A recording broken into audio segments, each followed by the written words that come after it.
उत्तराखंड के लोग संकल्प दिवस के रूप में मना रहे अपने लोकप्रिय मुख्यमंत्री का जन्मदिन। 47 साल के हुए उत्तराखंड के सीएम पुष्कर सिंह धामी को पीएम मोदी समेत तमाम दिग्गजों ने जन्म दिवस की दी शुभकामनाएं।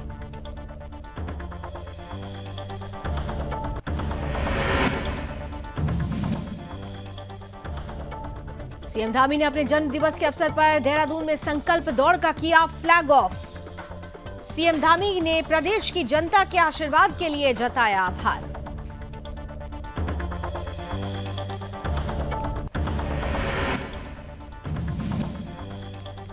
उत्तराखंड के सीएम पुष्कर सिंह धामी पहुंचे टपकेश्वर महादेव मंदिर। सीएम धामी ने मंदिर में की पूजा अर्चना। धामी ने प्रदेश की खुशहाली की कामना की।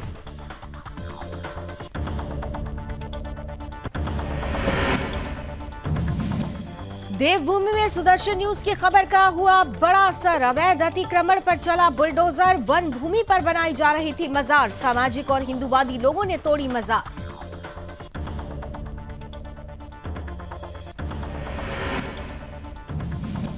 और पूर्व सीएम त्रिवेंद्र सिंह रावत ने दिल्ली प्रवास को लेकर की पत्रकार वार्ता। पूर्व सीएम ने पीएम मोदी से की मुलाकात की चर्चा। सीएम ने कहा, विकास के साथ तमाम मुद्दों पर पीएम मोदी से हुई विशेष बातचीत।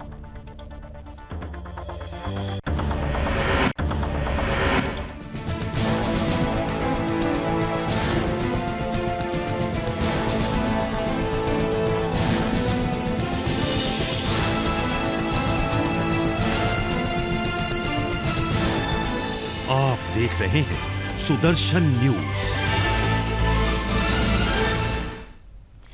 नमस्कार, अपना उत्तराखंड देख रहे हैं आप। आपके साथ मैं हूं लावनी विनीत। बुलेटिन की शुरुआत पुष्कर सिंह धामी की खबर के साथ। पुष्कर सिंह धामी एक ऐसा नाम जिसने अपने काम से लोगों का दिल जीत लिया। एक ऐसा नाम जिसने समाज के लिए बहुत कुछ करने को ठाना है।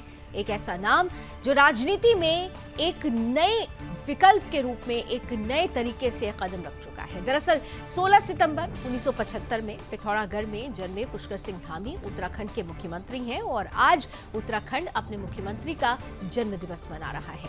आज का दिन विशेष है क्योंकि आज पूरे उत्तराखंड में धामी का विशेष रूप से जन्मदिन मनाया जा रहा है। उत्तराखंड के सीएम पुष्कर सिंह धामी के जन्म दिवस को संकल्प दिवस के रूप में मनाया जा रहा है। इसी कड़ी में संकल्प दिवस के मौके पर ही आईटीबीपी की तरफ से भी एक विशेष कार्यक्रम आयोजित किया गया। वहीं आईटीबीपी की तरफ से आयोजित कार्यक्रम में मुख्यमंत्री पुष्कर सिंह धामी शामिल हुए। सीएम धामी का यहां जोरदार स्वागत किया गया। इस दौरान पुष्कर सिंह धामी ने अपने जन्म दिवस के शुभ अवसर पर केक काटा और बच्चों को मिठाई खिलाई और साथ ही साथ बच्चों के साथ जो पुष्कर सिंह धामी की केमिस्ट्री है वो देखते ही बनती है। बच्चों के बीच जब भी मुख्यमंत्री पुष्कर सिंह धामी होते हैं तो वो काफी खुश नजर आते हैं। बच्चों के साथ उनकी सहजता देखते ही बनती है। इन तस्वीरों में भी आप देखिए कि बच्चों के साथ उन्होंने अपना जन्मदिन मनाया है, केक काटा, मिठाइयां बांटी, बच्चों को अपने हाथों से केक भी खिलाया।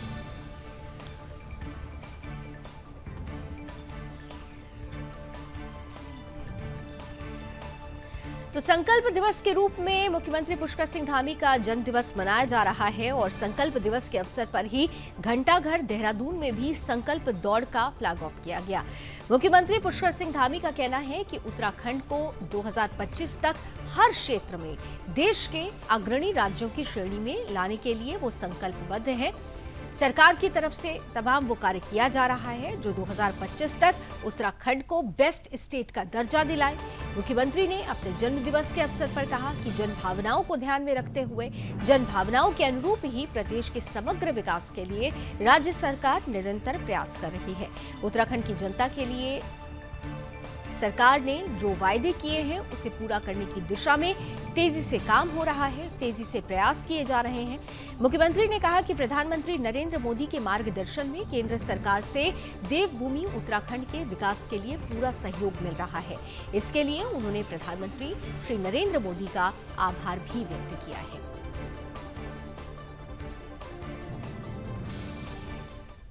उत्तराखंड की देवतुल्य जनता का धन्यवाद करता हूँ। हमारे देश के यशस्वी प्रधानमंत्री मोदी जी का धन्यवाद करता हूँ कि उन्होंने मुझे अवसर दिया अपनी पार्टी के राष्ट्रीय अध्यक्ष जगत प्रकाश नड्डा जी का, हमारे प्रधानमंत्री अमित शाह जी का, अपने केंद्रीय नेतृत्व का कि उन्होंने मेरे जैसे सामान्य कार्यकर्ता को अवसर दिया और उत्तराखंड की पूरी जनता का, जिन्होंने हम लोगों को पुनः यहाँ पर काम करने का अवसर दिया है।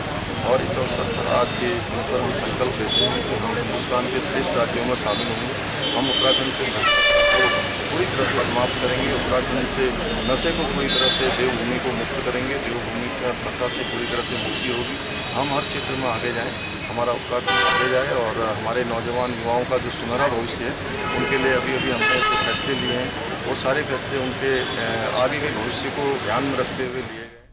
इधर उत्तराखंड के सीएम पुष्कर सिंह धामी ने अपने जन्मदिन पर देहरादून के टपकेश्वर महादेव मंदिर में जाकर पूजा अर्चना की। उन्होंने अपने परिवार के साथ विधि विधान के साथ महादेव का आशीर्वाद लिया।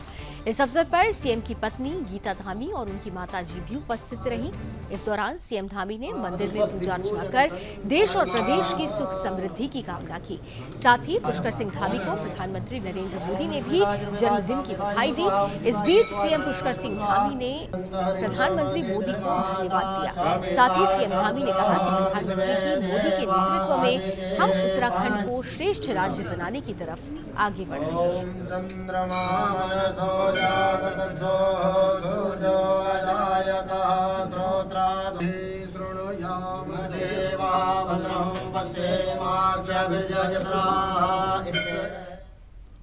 इधर उत्तराखंड में वन भूमि पर अवैध रूप से अतिक्रमण कर धार्मिक निर्माण के खिलाफ अब वन विभाग काफी सक्रिय हो चुका है। राजधानी देहरादून की मजारों को हटाने का निर्देश जारी कर दिया गया है। वन विभाग की जमीन पर बनी मजारों को हटाए जाने की तैयारी की जा रही है। दरअसल देहरादून के लाडपुर इलाके में एक मजार जो वन भूमि पर बनी हुई थी, उसे देहरादून निवासी सामाजिक लोगों और हिंदूवादी कार्यकर्ताओं ने स्वामी दर्शन भारती ने लोगों के साथ मिलकर तोड़ दिया था, जिसे 5-6 दिन पहले ही कुछ लोगों ने दोबारा बनाना शुरू कर दिया। जिसकी जानकारी मिलने के बाद स्वामी दर्शन भारती ने लोगों को साथ लेकर 3-4 दिन पहले दोबारा बन रही मजार को तोड़वा दिया। इसके बाद वन विभाग जागा और इस अवैध मजार के चिन्हीकरण की बात कर रहा है। धार्मिक मामला होने के कारण वन विभाग भी फूंक फूंक कर कदम रख रहा है, जिससे सामाजिक सौहार्द न बिगड़ पाए। इसके साथ ही कई अन्य धार्मिक स्थलों को भी चिन्हित किया जा रहा है। बाद में शासन स्तर पर ध्वस्तीकरण की कार्रवाई की जाएगी। मुख्य वन संरक्षक गढ़वाल और हुमायूं को आदेश दिए गए हैं कि जल्द से जल्द चिन्हीकरण की कार्रवाई की जाए। वहीं सुदर्शन न्यूज ने भी इस मुद्दे को गंभीरता से उठाया था, जिसके बाद अब सुदर्शन की खबर का बड़ा असर देखने को मिला है। प्रशासन ने भी अवैध अतिक्रमण को हटाने का आश्वासन दिया है।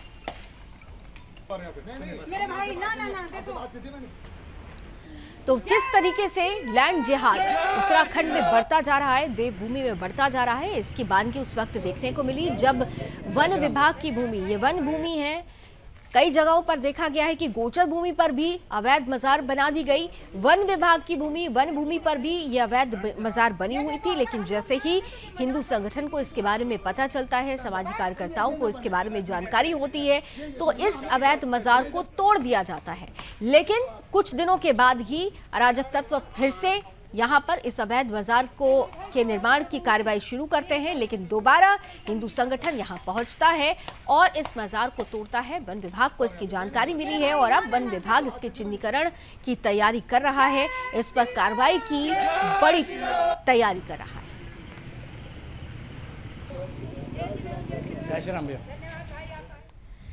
इधर उत्तराखंड के पूर्व सीएम त्रिवेंद्र सिंह रावत ने अपने दिल्ली प्रवास को लेकर प्रेस कॉन्फ्रेंस की है। पत्रकार वार्ता के दौरान त्रिवेंद्र रावत ने कहा कि पीएम मोदी से उनकी मुलाकात विशेष रही, जिसमें राज्य के विभिन्न विषयों पर और पार्टी संगठन को लेकर बातचीत हुई है। पूर्व सीएम त्रिवेंद्र सिंह रावत ने कहा कि 7 और 8 तारीख को मेरा दिल्ली प्रवास था। साथ ही उन्होंने कहा कि राष्ट्रीय अध्यक्ष और प्रधानमंत्री मोदी ने मुझे समय दिया, तमाम विषयों पर उनसे मेरी बातचीत हुई। पूर्व सीएम ने कहा कि कुछ मेरी बातें जो कि चीड़ का जो पैरूल होती है उसको लेकर भी बात हुई है। चीड़ हमारे विकास का बहुत बड़ा आयाम है। साथ ही पूर्व सीएम ने कहा कि 75,000 लोगों को हम पिरूल की पत्तियों से रोजगार दे रहे हैं। वहीं रावत ने कहा कि पीएम मोदी ने उनसे कहा है कि ये मेरे पसंद का विषय है, मेरे पास लेकर आप आए हैं, जिसमें मुझे भी रुचि है। वहीं बैकडोर भर्तियों पर भी पूर्व सीएम त्रिवेंद्र सिंह रावत का कहना था कि ये बेहद दुखद है, बल्कि ये आपराधिक कृत्य भी है। लेकिन सरकार ने जिस तरह से स्टेप लिया है, एसटीएफ ने कार्रवाई की है, इससे लोगों का विश्वास बना हुआ है। यूकेएसएससी से जुड़े अधिकारियों पर विजिलेंस की जांच पर उन्होंने कहा कि सीएम ने कहा है कि ये एक सिस्टम है, जरूरत पड़ी तो एसटीएफ की जांच के दायरे में भी आएगा। जब किसी की गिरफ्तारी हो रही है तो जब किसी की गिरफ्तारी हो रही है तो वो किसके कहने पर हो रही है, किसने क्या उनके बारे में बयान दिया, वो सब नोटेड है। समय पर सब चीज़ें बाहर आएंगी। पहले ही कोई चीज़ बता तो नहीं ना, भाई उन्होंने ये बताया कि इसने हमसे पैसा लिया, कितने में पेपर दिया, नाम उजागर नहीं हो रहे हैं। आखिर गिरफ्तारी जब हो रही है तो कल जब ये कोर्ट में जाएंगे तो उसमें तो सारी चीज़ें सामने उजागर होंगी कि इसने ये बोला, ये सारे तथ्य रखने पड़ेंगे। तो कुछ चीज़ें जांच की दृष्टि से रखी जाती हैं कि उनको समय आने पर ही बाहर आएंगे। इधर उत्तराखंड में संचालित किए जा रहे मदरसे, चाहे वो वक्फ बोर्ड से रजिस्टर्ड हों या उत्तराखंड मदरसा बोर्ड से रजिस्टर्ड हों, सभी मदरसों में एनसीईआरटी पैटर्न लागू किया जाएगा। वक्फ बोर्ड के अध्यक्ष शादाब शम्स ने सभी मदरसों के संचालनकर्ताओं को ये कह दिया है कि वो जल्द से जल्द उत्तराखंड मदरसा बोर्ड में उनका रजिस्ट्रेशन करा लें या फिर वक्फ बोर्ड में। इसके साथ ही साथ सभी मदरसों की जांच भी की जाएगी।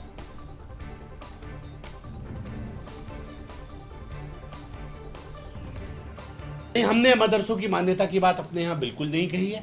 मदरसों की मान्यता के लिए तो हम अपने यहाँ भी मान्यता हम कह रहे हैं कि हम अपने मदरसों में एनसीईआरटी लागू करने जा रहे हैं। हमारी बुक्स, हमारा सिलेबस अलग होगा। हम मॉडल मदरसे बनाने जा रहे हैं। मदरसा बोर्ड तय करे कि वो बाकी मदरसों में मॉडल मदरसे भी तो वही बनेंगे जो आपके यहाँ रजिस्टर। मैं यही बोल रहा हूँ, जो हमारे हैं जो उत्तराखंड वक्फ बोर्ड के मदारिस हैं, हम उनमें ये एक एक्सपेरिमेंट करने जा रहे हैं। और मुझे लगता है कि जब एक्सपेरिमेंट कामयाब होगा तो हम बाकी सारे मदरसों को भी इसी पैटर्न पे आगे लेके चलेंगे। इधर पिरान कलियर को लेकर दिए गए अपने बयान पर वक्फ बोर्ड के अध्यक्ष शादाब शम्स ने एक बार फिर से कहा है कि क्षेत्र में अवैध गतिविधियों पर नकेल कसने की कार्रवाई की जाएगी। इसके साथ ही साथ उन्होंने ये भी कहा कि बाकायदा इसके लिए सीसीटीवी कैमरे लगाए जाएंगे। दरअसल पिछले दिनों ही शादाब शम्स ने एक बयान दिया था कि कलियर क्षेत्र में अवैध गतिविधियों का संचालन होता है। उत्तराखंड वक्फ बोर्ड आने वाले दिनों में इसे लेकर सख्ती बरतने की कवायद में जुट रहा है। हालांकि शादाब शम्स के बयान के बाद विवाद बढ़ने लग गया था। इस बयान पर कई नेताओं ने अपनी प्रतिक्रिया देकर मामले को शांत करने की भी कोशिश की थी। साथ ही साथ ये भी बताया जा रहा है कि पिरान कलियर दरगाह को लेकर शादाब शम्स ने ऐसा कुछ भी नहीं कहा, लेकिन उन्होंने ये जरूर कहा कि क्षेत्र में अवैध गतिविधियों का संचालन हो रहा है, जिस पर रोक लगाने की कवायद की जाएगी।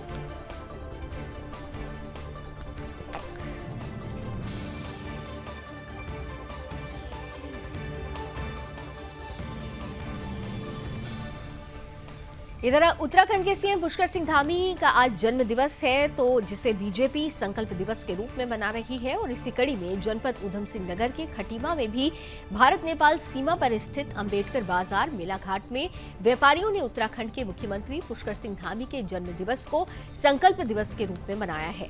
इस अवसर पर लोगों ने संयुक्त रूप से केक काटकर और एक दूसरे को मिठाइयां खिलाकर उत्तराखंड मुख्यमंत्री पुष्कर सिंह धामी के दीर्घायु और उनके उज्जवल भविष्य की कामना की। साथ ही साथ लोगों ने मुख्यमंत्री पुष्कर सिंह धामी के जिंदाबाद के नारे भी लगाए। उत्तराखंड की खुशहाली, विकास और उन्नति के लिए मुख्यमंत्री धामी का हर कदम पर सहयोग करने का भी संकल्प इन लोगों द्वारा लिया। मुख्यमंत्री जिंदाबाद, मुख्यमंत्री जिंदाबाद।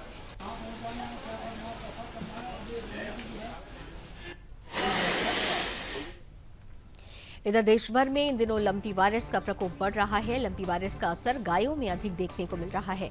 ऐसे में लंपी वायरस के कहर को लेकर उत्तराखंड के रामनगर में सावधानी बरती जा रही है। रामनगर में अभी लंपी वायरस का कोई मामला नहीं मिला है, फिर भी आसपास के गांवों में गायों को टीके लगाए जा रहे हैं। पशु चिकित्सा अधिकारी डॉक्टर राजीव कुमार ने बताया कि लंपी वायरस का अभी कोई भी मामला रामनगर में नहीं आया है।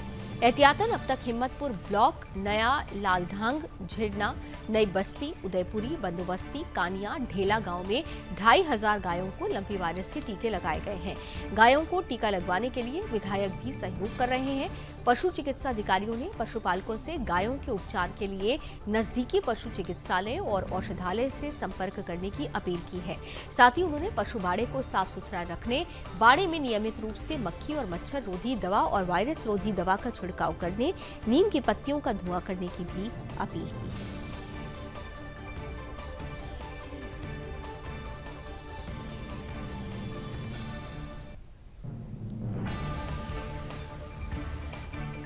तो लंपी वायरस का खतरा जिस तरीके से गौमाताओं में बढ़ता जा रहा है, ऐसे में सावधानियां रखने की जरूरत है। विशेष रूप से कुछ औषधियां हैं जिसके सेवन से गौमाताओं को लंपी वायरस से बचाया जा सकता है। आई स्वदेशी के माध्यम से लंपी वायरस से जुड़ी हुई ये औषधि आप भी प्राप्त कर सकते हैं और गौ माताओं की सुरक्षा को सुनिश्चित कर सकते हैं।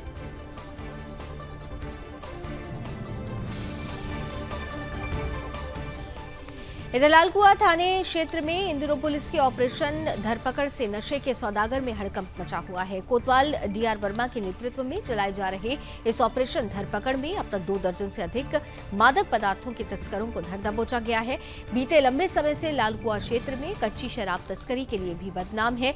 यहां हर साल पुलिस औसतन 30 से 40 तस्करों को शराब की तस्करी करते हुए पकड़ती आई है, लेकिन इस बार पुलिस का अंदाज और तेवर दोनों बदले हुए हैं।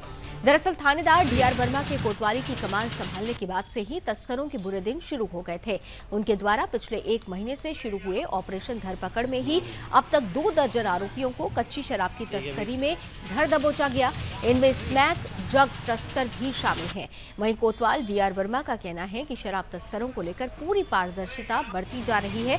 उनका कहना है कि अमूमन कई बार शराब बेचने वाले तस्करों को तो पुलिस पकड़ लेती है। ऑपरेशन धरपकड़ के तहत पुलिस शराब तस्करी से जुड़े हर तस्कर को धर दबोच रही है, जिसमें शराब बनाने वाले से लेकर शराब बेचने वाले तक शामिल हैं। ठीक है भाई।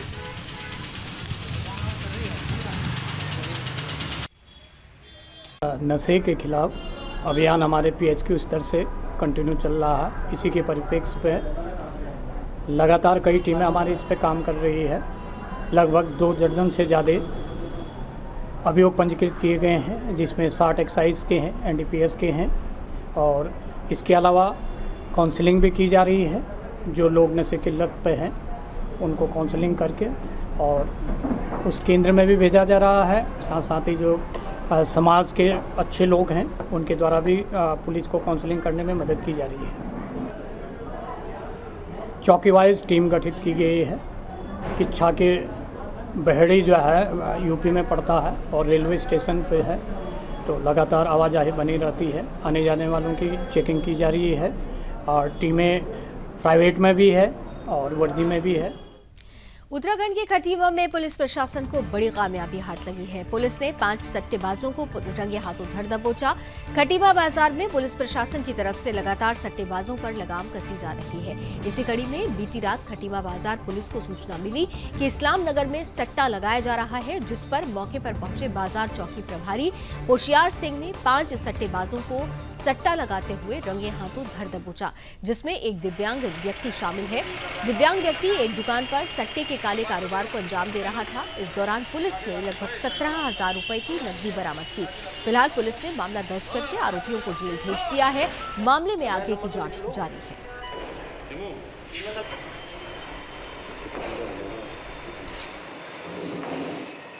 15 तारीख को पुलिस टीम को इस्लाम नगर में खानका मजार के पास एक व्यक्ति के सट्टा लगाने की सूचना मिली। इस पर पुलिस टीम द्वारा दबिश दी गई तो एक दुकान में एक दिव्यांग व्यक्ति को सट्टा लगाते हुए और 4 लोगों को उससे अपना सट्टा नंबर लगवाते हुए पकड़ा गया। इस संबंध में थाना हाजा पर सभी के विरुद्ध 13G एक्ट में मुकदमा पंजीकृत कर दिया गया और विधिक कार्रवाई। इधर उत्तराखंड में लगातार बारिश होने से जनजीवन अस्त व्यस्त हो गया है। इस बीच भारी बारिश के साथ गंगोत्री राष्ट्रीय राजमार्ग सुनगर के पास पहाड़ी से मलबा आने से बाधित हो गया है, जिसके चलते उत्तरकाशी में गंगोत्री राष्ट्रीय राजमार्ग लगातार बंद हो रहा है। हाईवे के बंद रहने से यात्रा मार्ग पर आवागमन बुरी तरह प्रभावित हुआ है। यही नहीं, हाईवे पर पड़ने वाले गाँव के ग्रामीणों को भी भारी परेशानी का सामना करना पड़ रहा है। छोटे वाहनों के लिए नरेंद्रनगर पुलिस लाइन से रूट डाइवर्ट किया गया है, लेकिन इस मार्ग पर भी वाहनों का दबाव बढ़ने से कई बार जाम की स्थिति बनी रही है। सबसे ज्यादा परेशानी ड्यूटी पर जाने वाले कर्मचारियों को हो रही है। वहीं भारी बारिश के चलते मार्ग बंद होने से सड़क के दोनों ओर हजारों चारधाम यात्री फंसे हुए हैं।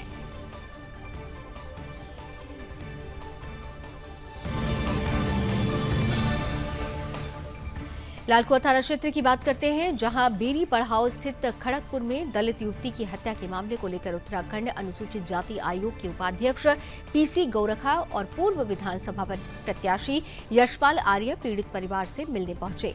जहां अनुसूचित जाति आयोग के उपाध्यक्ष पीसी गौरखा ने पीड़ित परिवार से मुलाकात की और इस दौरान उनके साथ लालकुआ, कोतवाल, डीआर वर्मा, नायब तहसीलदार राजीव वर्मा भी साथ थे। आयोग के उपाध्यक्ष पीसी गोरखा ने मृतक के परिवार के सदस्यों से अलग बात की और घटना के सभी साक्ष्यों पर चर्चा की। वहीं मृतका के परिजनों से मिलने के बाद आयोग के उपाध्यक्ष पीसी गोरखा ने लालकुआ थाना क्षेत्र में पुलिसकर्मियों की समीक्षा की बैठक ली। बीते 22 अगस्त को खड़गपुर निवासी खीमराम की बेटी अंजलि की किच्छा के पास बर्रा के जंगल में हत्या के बाद उसका शव फेंक दिया गया था। पुलिस ने मामले में 2 आरोपियों को गिरफ्तार किया था। इस मामले को लेकर क्षेत्र में पुलिस के प्रति भारी आक्रोश है और वहीं खड़गपुर पहुंचे उत्तराखंड अनुसूचित जाति आयोग के उपाध्यक्ष पीसी गौरखा ने मृतक अंजलि के परिजनों से मुलाकात कर उन्हें सांत्वना दी। साथ ही उन्होंने इस कांड में दोषियों को कड़ी से कड़ी सजा दिलवाने का भी विश्वास दिलाया।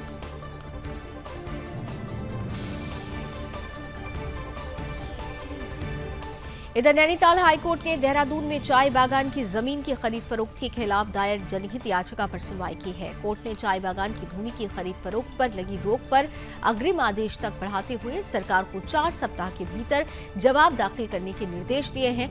मुख्य न्यायाधीश विपिन सांघी और न्यायमूर्ति आरसी खुलबे की खंडपीठ के समक्ष देहरादून निवासी विवेक सिंह नेगी की जनहित याचिका पर सुनवाई हुई। याचिका में विवेक ने कहा कि राजा चंद्र बहादुर सिंह की अधिशेष भूमि को 1960 में सरकार में निहित किया जाना था, लेकिन लाडपुर, नथनपुर, रायपुर सहित अन्य जमीन को भूमाफियाओं की ओर से बेचा जा रहा है। याचिकाकर्ता ने लगभग 350 बीघा जमीन की खरीद फरोख्त पर रोक लगाने की मांग करते हुए सरकार से तत्काल इस भूमि को अपने कब्जे में लेने और जमीन खरीदने और बेचने वालों पर कार्रवाई करने की मांग की है।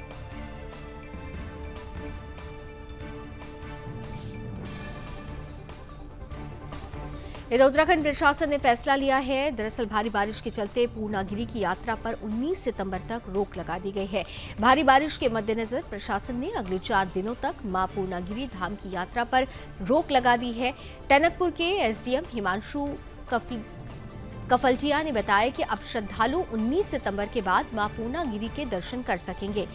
इधर ककराली गेट, बूम ठूली घाट में भी पुलिस का किया जा रहा है। वहीं रास्ते पर भी फंसे यात्रियों को वापस टनकपुर भेजा जा रहा है। धाम में देवी दर्शन करने के लिए 5 स्थानों पर नाले और रोखड़ होने से जल स्तर बढ़ने पर खतरा बन जाता है। वहीं मां पूर्णागिरि मंदिर समिति के अध्यक्ष पंडित किशन तिवारी का कहना है कि समिति प्रशासन के निर्णय का पालन करवाने में पूरा सहयोग भी करेगी। दरअसल उत्तराखंड में हो रही भारी बारिश के चलते प्रशासन की तरफ से ये फैसला लिया गया है।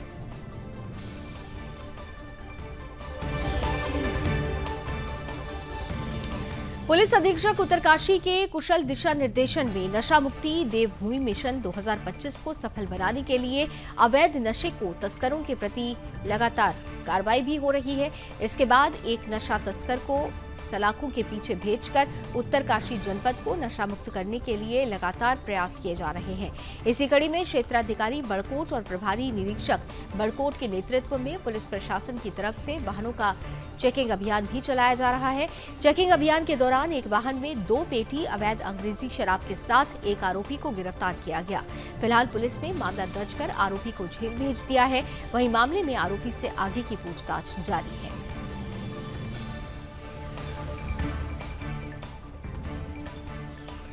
तहसील बड़कोट के बनास गांव के निकट यमुना नदी में बने टापू पर गुरुवार को 2 महिलाएं और 3 गाय फंस गए, जिन्हें एसडीआरएफ की टीम ने सकुशल रेस्क्यू किया।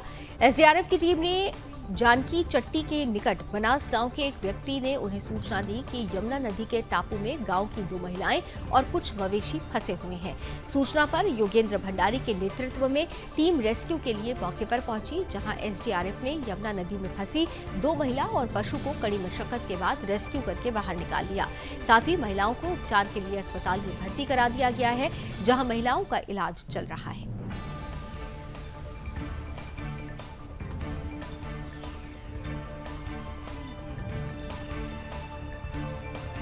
तो इन दिनों भारी बारिश के चलते यमुना नदी उफान पर है और अचानक नदी का जलस्तर बढ़ गया।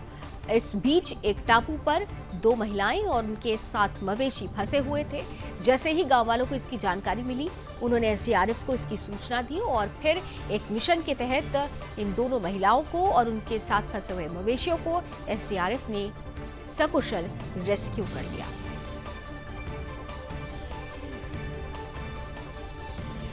इधर मुनि की रेती क्षेत्र में एक बार फिर से गंगा रंग बिरंगी राफ्टों से गुलजार होने लगी है। दरअसल बीते 10 सितंबर से शुरू हुई राफ्टिंग सीजन के बाद पर्यटक लगातार राफ्टिंग के लिए ऋषिकेश पहुंच रहे हैं। इससे राफ्टिंग व्यवसायियों के चेहरे पर भी रौनक लौट आई है। इस वीकेंड पर पर्यटकों की संख्या में इजाफा होने की उम्मीद जताई जा रही है। दरअसल सोमवार को मुनि की रेती क्षेत्र में करीब 500 पर्यटकों ने गंगा में राफ्टिंग का लुत्फ उठाया। गंगा का जलस्तर अधिक होने के कारण फिलहाल ब्रह्मपुरी से राम झूला तक 10 किलोमीटर की दूरी तक ही राफ्टिंग की अनुमति दी गई है। वहीं राफ्टिंग शुरू होते ही पर्यटकों ने ऑनलाइन बुकिंग भी शुरू कर दी है। बता दें, गंगा का जलस्तर और कम होने के बाद शिवपुरी से राफ्टिंग का संचालन शुरू किया जाएगा। वहीं पर्यटकों की सुरक्षा का पूरा ध्यान दिया जा रहा है। क्षेत्र के जंगल कैंप में भी पर्यटकों की भीड़ जुटने लगी है। मौसम साफ होने के बाद अब पर्यटक कैंप में रुकना पसंद कर रहे हैं। इसके पहले आपको याद होगा कि जिस तरीके से मौसम खराब चल रहा था, यहाँ पर भारी बारिश बनी हुई थी, ऑरेंज अलर्ट था और ऐसे में राफ्टिंग को रोक दिया गया था और ये कहा गया था कि जैसे ही मौसम सेटल डाउन होगा राफ्टिंग शुरू की जाएगी। सितंबर के पहले हफ्ते, अगस्त के आखिरी हफ्ते और सितंबर के पहले हफ्ते से ही राफ्टिंग शुरू होनी थी, लेकिन मौसम को देखते हुए राफ्टिंग पर रोक लगाई गई थी। लेकिन अब ये प्रक्रिया शुरू हो चुकी है, जिसके चलते पर्यटकों के चेहरे खिलने लगे हैं।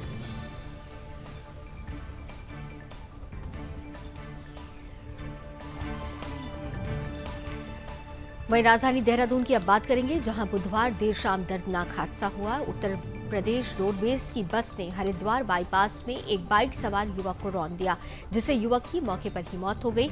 युवक की पहचान चमोली जनपद के निवासी और कांग्रेस आईटी सेल के प्रदेश सचिव अनिल चमोली के रूप में हुई है। घटना की सूचना पर पहुंचे परिजनों और लोगों ने हंगामा कर आरोपी बस ड्राइवर को गिरफ्तार करने की मांग उठाई। बताया जा रहा है कि मृतक अनिल चमोली जिले से किसी काम से देहरादून आए हुए थे। वो रिस्पना पुल से धर्मशाला लौट रहे थे, तभी बाईपास पर तेज रफ्तार से आ रही बस ने बाइक को टक्कर मार दी, जिससे उनकी मौके पर ही मौत हो गई। फिलहाल पुलिस ने मामला दर्ज कर शव को पोस्टमार्टम के लिए अस्पताल भेज दिया है और मामले की जांच में जुट गई है।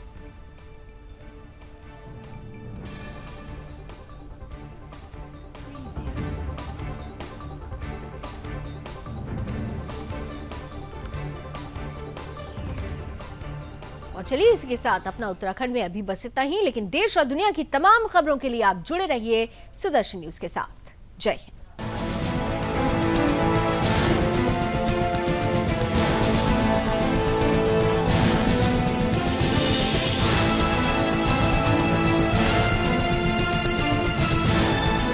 आप देख रहे हैं सुदर्शन न्यूज।